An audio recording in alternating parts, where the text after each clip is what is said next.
So students, now look, this is the set 2 of question paper. You can see the code. आपके पास ये code है। वैसे तो सभी पेपरों में सेम ही कोड था और सेम ही आंसर्स हैं। 1 मार्कर के तो तीनों सेटों में सेम थे, लेकिन फिर भी मैं जल्दी जल्दी आपको बता देता हूं। फर्स्ट क्वेश्चन है कि आरबीआई क्या नहीं करता है, तो आरबीआई जो है वो पीरियोडिक इंस्पेक्शन नहीं करता बेटे। सेकंड क्वेश्चन की हम बात करें तो यहाँ पर दोनों स्टेटमेंट में से पहला अजर्सन सही है, बट हमारा जो रीजन है वो गलत है। तो बैलेंस ऑफ ट्रेड, ट्रेड में हम केवल गुड्स का एक्सचेंज करते हैं, फॉरेन एक्सचेंज में नहीं आएगा।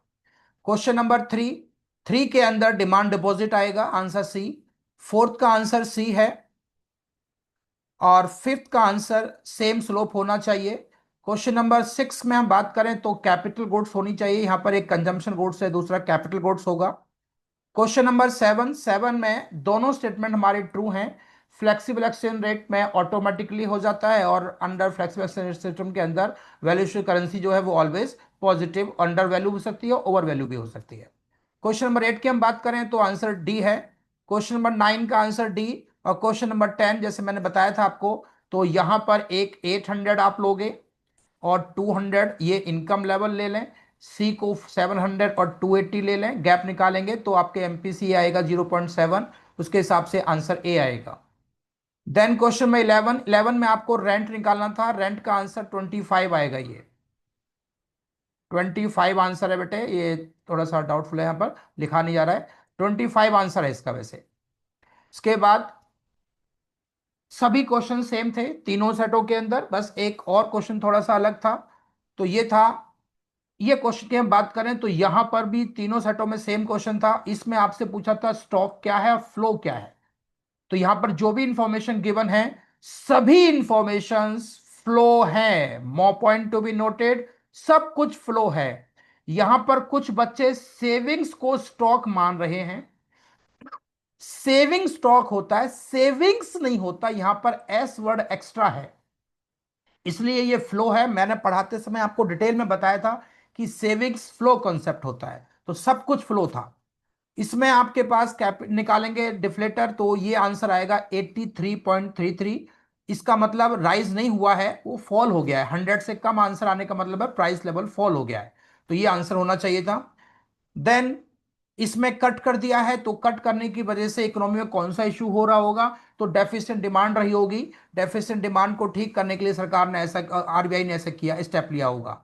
इसके बाद ये क्वेश्चन सभी सेटों में डिफरेंस था, तो यहां पर आपको दोनों का सम एडी होता है C plus B Y plus I. तो यहां पर सी बार और आई दोनों की वैल्यू 50 गिवन है। एमपीसी 0.8 हो जाएगा और वाई आपको 300 गिवन है, तो आंसर आएगा 290। उसके बाद और वाला अगर किया है तो आप चेक कर लें, और वाले में ये वैल्यूज आएंगी। यहां पर 400, ये 4 आएगा, 200 आएगा, 0.8, 1000 और 2। अगर आपको कैलकुलेशन का पता है, फॉर्मूले पता है तो आप कर पाएंगे। अदरवाइज ये क्वेश्चन ऐसा नहीं था कि कोई भी इसको ऐसे कर ले। और तीनों सेटों में डिफरेंस क्वेश्चन था, अलग था।